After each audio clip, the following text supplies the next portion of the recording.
నారా లోకేష్ తమ రాజకీయ ప్రత్యర్థుల్ని బెదిరించడానికి red book అనే పదాన్ని ఊతపదంలాగా వాడుకుంటున్నట్టుగా కనిపిస్తోంది. రెడ్ బుక్ తెరవక ముందే జగన్ ఢిల్లీ వెళ్లి గగ్గోలు పెడుతున్నారని లోకేష్ ఎద్దేవా చేస్తున్నారు. ఇప్పటికే అటు అధికారులకు ఇటు వైసీపీ నాయకులకు అధికార పక్షం నుంచి పెద్ద స్థాయిలో వేధింపులు ఎదురవుతున్నాయని భావిస్తున్న నేపథ్యంలో లోకేష్ ఇదంతా ట్రైలర్ మాత్రమే, అసలు సినిమా ముందుంది అని సంకేతాలు ఇవ్వడానికి ప్రయత్నాలు చేస్తున్నారని అంటున్నారు రాజకీయ విశ్లేషకులు.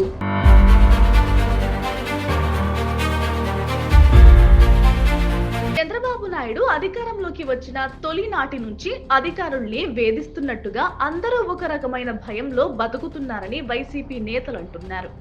ఇప్పటికే జగన్ కు అనుకూలంగా వ్యవహరించారని అనుమానాల మీద పలుమంది సీనియర్ అధికారులను లూప్ లైన్ లో పెట్టారు.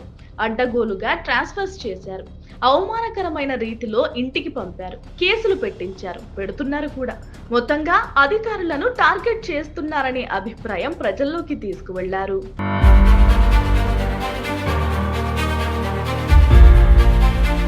ఇలాంటి పరిస్థితుల నేపథ్యంలో నారా లోకేష్ చాలా కాలం నుంచి బెదిరిస్తున్న రెడ్ బుక్ గురించి జగన్ కూడా ఢిల్లీ ధర్నాలో ప్రస్తావించారు. దీనిపై లోకేష్ తాజాగా సెటర్లు వేయడం విశేషం. రెడ్ బుక్ తెరవక ముందే జగన్ ఢిల్లీలో గగ్గోలు పెడుతున్నారని అంటున్నారు. అంటే ఆ మాటల అర్థం రెడ్ బుక్ తెరవకుండానే ఇప్పటిదాకా జరిగిన చర్యలన్నీ తీసుకున్నాం, రెడ్ బుక్ తెరిచామంటే ఇక అప్పుడుంటుంది తడాకా అని హెచ్చరిస్తున్నట్లుగా అన్నమాట.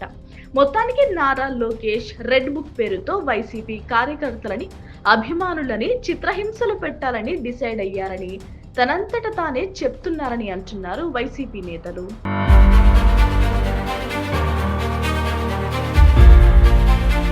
Please subscribe Dot News.